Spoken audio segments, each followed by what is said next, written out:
Well, a funeral is being held today in Pennsylvania for the former fire chief killed during Saturday's Trump rally. Last night, thousands gathered to celebrate his life. The 50-year-old died trying to shield his family from gunfire during the attempted assassination of Donald Trump.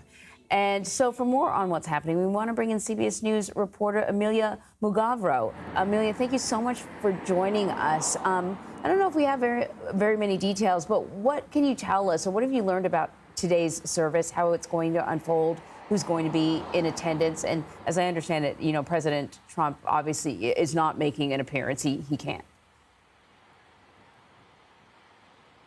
Right.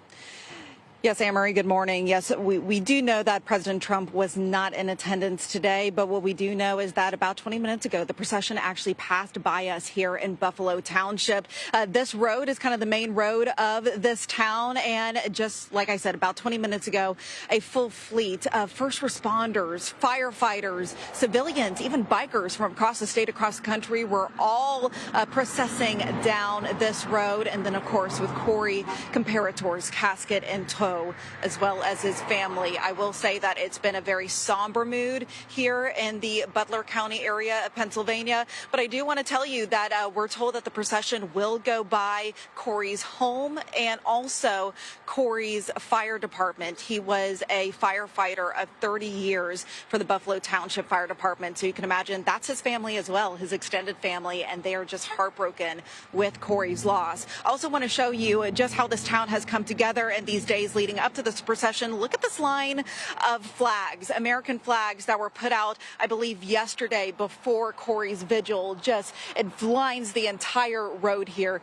in the middle of this small town. So you can really feel the love and support from so many here that might have known Corey intimately or might have known him just in name. But we can just see the love and support from this town today.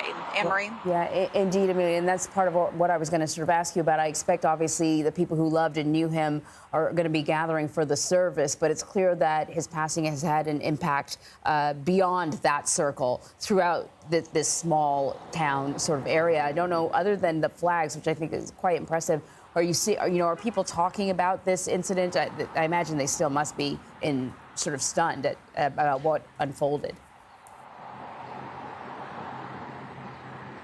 Absolutely, Anne-Marie. I'm just going to take a few steps away from the busy road here so that you can hear me. But to your point, yes, everybody is in mourning, but I will give you a tidbit of something we thought that was so cool today.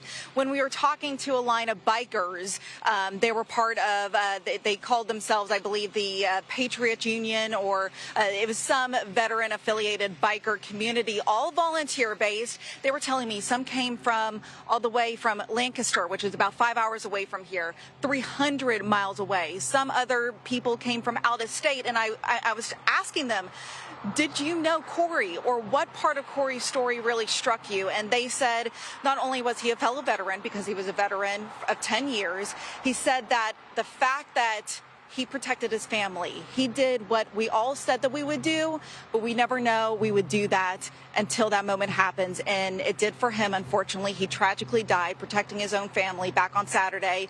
But they just said that tidbit alone, knowing that he laid down his own life for the people he loved, that is why they came out here to the Buffalo Township area, and that is why they showed their support, whether they knew him intimately or not. Anne-Marie? You know, I'm sure that means so much to his family in the middle of this terrible, terrible time for them.